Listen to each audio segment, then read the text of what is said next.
galera do Júlio Verne, tudo bem com vocês? Eu espero que sim. Hoje a gente vai dar início aos estudos do capítulo de número 6, que trata do classicismo. Vamos lá? Uma coisa bem importante quando a gente entra nesse capítulo de número 6 é frisar o seguinte: humanismo e classicismo, eles fazem parte do mesmo conjunto.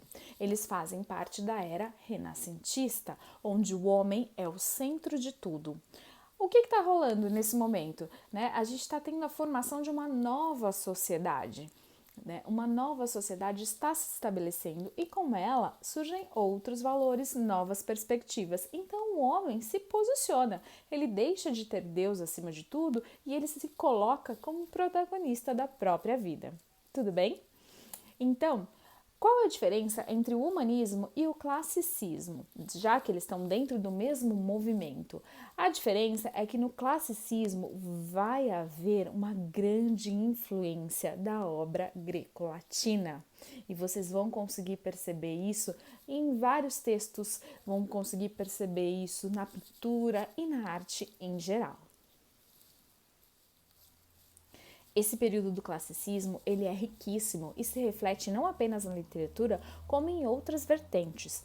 É importante a gente observar o surgimento de nomes importantíssimos, não só para a sociedade em si, para a história em si, quanto em relação às suas criações. Então, por exemplo, nas artes plásticas surge o Da Vinci, surge o Michelangelo, o homem vitruviano. A maior parte dos vídeos que vocês procurarem no YouTube sobre classicismo vai ter lá a obra de Leonardo da Vinci, que é o homem vitruviano com seus braços e pernas abertas. E a gente vai estudar exatamente o que significava isso. Tudo bem? Na astronomia, a gente tem nomes como Copérnico, que vocês já devem ter ouvido, ou se não, o professor Hélio com certeza vai falar para vocês. Na literatura, a gente tem um grande cara, fantástico, Camões, Luís Vaz de Camões. Vai surgir o Camões. E por que é que o Camões foi importante? Então a gente vai estudar tudo isso nesse capítulo de número 6, tá bom? Quando a gente estuda literatura, é sempre importante avaliar qual é o contexto histórico.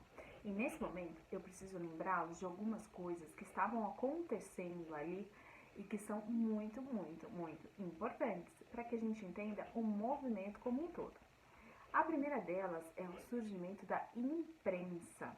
Nós já estudamos isso nas aulas de produção de texto, porém, eu estou falando sobre a prensa especificamente, não a imprensa que a gente conhece hoje. A imprensa é derivado da prensa, então é nesse momento em que os livros eles começam a ser impressos, que eu tenho pessoas ali para poder juntar as letrinhas e fazer a impressão dos livros, porque até então era uma grande bagunça. Eu sempre falo para vocês isso. Mais ou menos, essa obra pode ser que seja de tal autor ou não. Por quê? Muitas obras até então eram acreditadas aos autores por conta do seu estilo de escrita, mas não se sabe efetivamente se foi o fulano de fato que escreveu tal coisa. Então, agora, a partir do advento da imprensa, que por meio da prensa, a gente consegue ter certeza quem escreveu o quê, tá? Então, nesse momento, vamos dizer assim que a escrita estava mais profissionalizada. Outra coisa importante de se verificar nesse momento é o quê? É a mudança do feudalismo para o mercantilismo. Tá? A gente está começando aí num processo de comércio efetivo, não que não tivesse antes na Idade Média, mas isso está começando a se tornar muito claro, se tornar mais profissional, essa questão do dia a dia, né? Ou seja, o dinheiro está começando a circular ali naquela sociedade.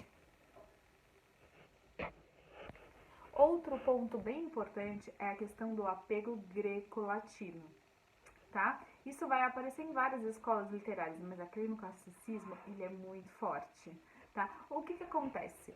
Ele vai e volta, vai e volta, vai e volta, ele vai aparecer em vários momentos. Então, assim, o que isso importa pra gente? A beleza, a estética, a racionalidade, é a razão. Onde isso aparece? Na questão da literatura, essa beleza, essa racionalidade, né? Então aparece na preciosidade como que a produção literária é feita. Quando a gente começar a estudar o Camões, vocês vão olhar os sonetos de Camões, ele é perfeito. No Camões, quando a gente lê a poesia dele, você sente o quê? Que o homem é muito importante. Mas como assim esse homem aparece? Como aparece essa importância do homem no meio do texto? Cara, aparece por meio da sabedoria. Então isso é muito valorizado, tá? O Camões, ele costuma se dividir em 3 partes, tá? A primeira parte é a lírica amorosa, que é justamente essa questão desse amor quase inalcançável. Às vezes, ele ainda volta para a redondilha, apesar de já estar utilizando os versos decassílabos, que a gente vai estudar, tá? Então, ele fica assim nesse vai e volta porque ele sofre influências. Ele tem também uma lírica filosófica, que é essa linha que vai seguir o pensamento. Quem sou eu? Quem sou eu perante a sociedade, perante ao mundo? O que está acontecendo ao redor, né? Então ele dá uma filosofada e uma viajada na maionese. E a gente tem a parte mais importante da lírica de Camões, que é justamente a lírica épica. Lembra que a gente já viu o gênero literário épico? Lembra? Aula de gêneros literários? Então, é nessa vibe aí que surgem os Lusíadas. Por quê? É a principal obra da língua portuguesa. É maior, assim, tanto em importância quanto em tamanho, porque é absurda, é enorme, é muito grande. E é nos Lusíadas ali que ele traz Vasco da Gama, um português que sai desbravando, conhecendo novas terras. E aí ele vai para as Índias. Só que ele é quase como se fosse a representação de Portugal.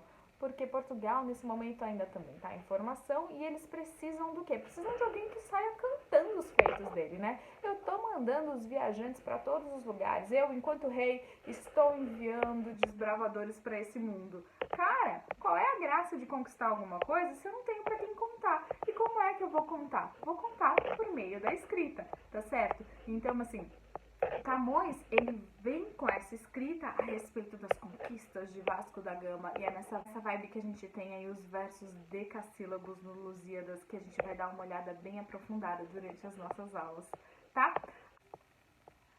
Fora o Camões, a gente tem também o Sá de Miranda. Sobre ele eu vou falar para vocês um pouquinho mais nos nossos chats virtuais. Tudo bem? Então, assim, com essa aula a gente tem um panorama geral a respeito do classicismo, lembrando que classicismo e o humanismo estão juntos dentro da era renascentista. Espero que vocês tenham gostado desse panorama geral. Por enquanto é só, deem uma lida na apostila e a gente vai conversando. Um beijo e até a próxima aula.